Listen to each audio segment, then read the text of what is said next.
Salam à tous, c'est Chronique de l'Atlas, j'espère que vous allez bien. Il faut savoir une chose, s'il y a bien un pays qui a un record de nombre de talents gâchés, c'est bien le Maroc. Je pense que pour ça les Lions de l'Atlas sont vraiment champions du monde. D'ailleurs récemment j'avais fait une vidéo où je disais pourquoi j'étais toujours aussi dur quand je critiquais le Maroc. Et ça c'est vraiment une des raisons, parce qu'on a souvent des joueurs qui se révèlent, sur qui le public marocain mise énormément et d'ailleurs ça cause des grosses déceptions. Et c'est justement à cause de ces déceptions, voire même de ces frustrations que j'ai été amené à faire cette vidéo. Parce que justement il y a quelques jours j'ai parlé avec un de mes cousins avec qui je parle beaucoup du football marocain. Il m'a sorti certains noms de soi-disant futurs grands joueurs du Maroc qui ont pas fait long feu, en me disant pour rigoler il fallait que j'en fasse une vidéo. Mais en fait au final c'est vraiment une excellente idée de sa part, parce qu'on se rend pas compte à quel point c'est un phénomène qui est incroyable chez nous au Maroc, parce qu'il y a tellement de joueurs au Maroc qui auraient pu faire de très grandes choses mais qui au final ont gâché complètement leur carrière, que je pense qu'il faudrait vraiment s'en rappeler et que pour chacun il faudrait vraiment voir la cause de cette déchéance. Et ça d'ailleurs c'est surtout chez les joueurs offensifs. Donc je vais vous donner un 11 du gardien de but à l'attaquant des plus grands talents gâchés au Maroc. Du coup c'est parti pour cette vidéo.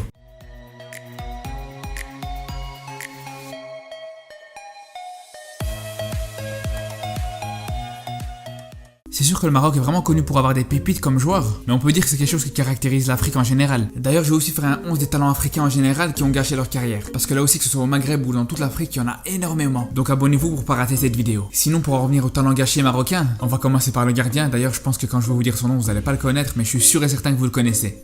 Et c'est tout simplement Khaled Askri. Donc son nom il vous dira rien, mais je suis sûr que si vous voyez cette vidéo, vous allez le reconnaître directement. Sincèrement, c'était un gardien qui était loin d'être mauvais. D'ailleurs, il a fait les beaux jours du Raja ou des phares de Rabat, avec qui il a fait cette erreur qui a fait le tour du monde. D'ailleurs, encore aujourd'hui, quand je vois cette scène, j'arrive toujours pas à comprendre comment c'est possible. Et le pire dans tout ça, c'est qu'il y en a beaucoup qui ne le savent pas par contre, mais quelques semaines plus tard, il a encore fait une autre boulette en voulant dribbler et en perdant la balle, ce qui a coûté un but pour son équipe. D'ailleurs, à ce moment-là, tellement que l'histoire du penalty l'avait beaucoup affecté psychologiquement, il a complètement craqué au point de se déshabiller et de sortir du terrain. Et vraiment, c'est dommage pour lui parce qu'encore une fois, c'était vraiment pas un mauvais gardien et je pense qu'il aurait pu apporter quelque chose à l'équipe nationale du Maroc. Pour ce qui est de la défense centrale, je vais parler d'un joueur que j'aimais beaucoup, c'est Abdelhamid El Khaoutari. Je pense que vous le connaissez, donc il a été champion de France en 2012 avec Montpellier, avec des joueurs comme Giroud, Belhanda, Aït Fana ou encore Kabela. Pourtant, le match qui nous a donné le plus de promesses, c'était pas avec Montpellier mais avec le Maroc, et c'était dans le fameux match Maroc-Algérie à Marrakech, où il a été très bon avec Benatia en défense. D'ailleurs, à l'époque, on était persuadé que ça allait être le joueur qui allait former la charnière centrale avec Benatia pour les 10 prochaines années. Pourtant, l'ancien capitaine du Maroc a joué avec presque 10 joueurs différents à côté de lui. Il a autant changé de partenaire en défense centrale qu'une mariée marocaine change de robe le jour de son mariage. Donc au final, entre les blessures d'El Khaoutari et le manque de temps de jeu qu'il avait en club et sa carrière qui a chuté de manière prématurée, au final, on l'a très peu vu jouer avec Benatia et c'est vraiment dommage. Après, il y a Emin Erbati, je sais pas si vous en souvenez. C'est vraiment un bon joueur qui avait une bonne élégance balle au pied, à tel point qu'il a carrément signé à Marseille en 2008. Et je vous précise que le Marseille de l'époque, c'était pas le Marseille d'aujourd'hui. Ça jouait à la Champions League normal, sans forcer. T'avais des joueurs comme Valbuena, Ziani, Wiltord,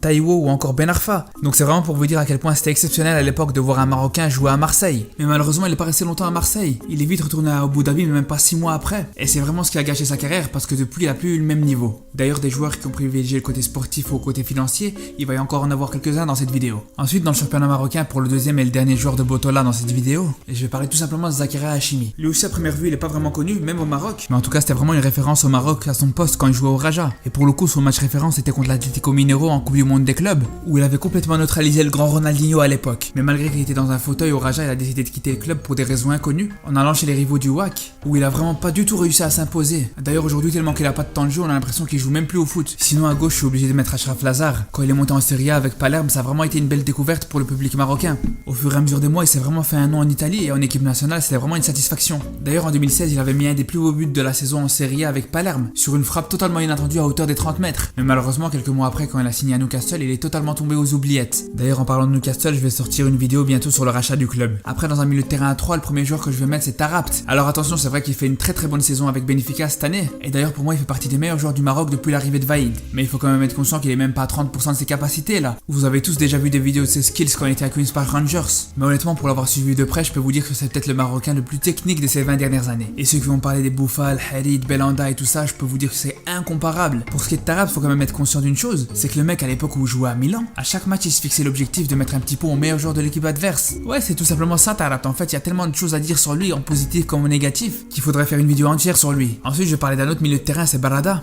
Je pense qu'à titre personnel, c'est peut-être ma plus grosse déception ce joueur. Sincèrement, je croyais tellement en lui quand il était à Retafe, il dégageait vraiment une bonne mentalité. J'aurais jamais cru qu'un joueur comme lui aurait pu signer aux Émirats. Franchement, si tu m'avais dit que c'était un joueur comme Tarabt qui aurait signé en Arabie Saoudite ou au Qatar, j'aurais vraiment pas été surpris. Mais pour ce qui est de Barada avec ses performances en Liga ou avec l'équipe nationale du Maroc Espoir, que ce soit aux Jeux Olympiques ou aux qualifications des Jeux Olympiques, tellement qu'il était bon et qu'il montrait vraiment qu'il avait un goût de la victoire, j'aurais jamais cru qu'il allait laisser le sportif pour le financier. Ensuite, à un moment donné, on va être obligé de parler de Massour. Même si bien sûr c'est pas comparable, on peut pas dire qu'il a gâché sa carrière, il a encore que 21 ans. Mais à un moment donné, quand on voit ce qu'on attendait de lui et la trajectoire qui est en train de prendre sa carrière, on peut difficilement être optimiste. Il y a 3 ans, il jouait contre le Real dans un match amical avec le Milan, et aujourd'hui il arrive même pas à s'imposer dans un club de 3ème division italienne. Il passe du mec qui tapait des freestyles avec Neymar dans des pubs pour Red Bull à un gars qui est même pas titulaire dans l'équipe de son quartier. Ensuite à droite, je vais mettre Jawad Zahiri. Pour ceux qui le connaissent pas, si vous allez voir sa carrière sur Wikipédia, vous allez peut-être vous dire, ça va, il a quand même joué en Ligue 1, en Grèce, au Portugal, il a été en finale de Coupe d'Afrique, mais sincèrement avec le potentiel qu'il avait, il devait faire beaucoup plus. Et sincèrement en termes de talent, je le mettrais au même niveau que Tarabt. Après j'ai parlé de Saïdi, je pense que vous vous rappelez tous de son but contre l'Algérie. C'était vraiment à l'image de son potentiel extraordinaire. Mais sinon dans cette chaude carrière, il a vraiment donné l'exemple de tout ce qu'il fallait pas faire. Premièrement, il a brûlé les étapes en passant d'Herenveen, un club qui joue le maintien en première division hollandaise, en allant directement à Liverpool. Et comme il s'était passé, il a fait la deuxième chose à pas faire pour une carrière de footballeur, c'est de privilégier le côté financier en allant signer à Dubaï. Et enfin pour terminer en pointe, je vais mettre El Amdaoui, ça c'est sûr et certain. C'était vraiment un grand buteur dans le championnat hollandais, à tel point qu'il a même fini devant Suarez au classement des buteurs à l'époque où il jouait à l'Ajax. Après malheureusement pour le Marocain, contrairement à tous les autres joueurs que j'ai cités dans cette vidéo, si sa carrière a pris une mauvaise tournure, c'est vraiment pas de sa faute.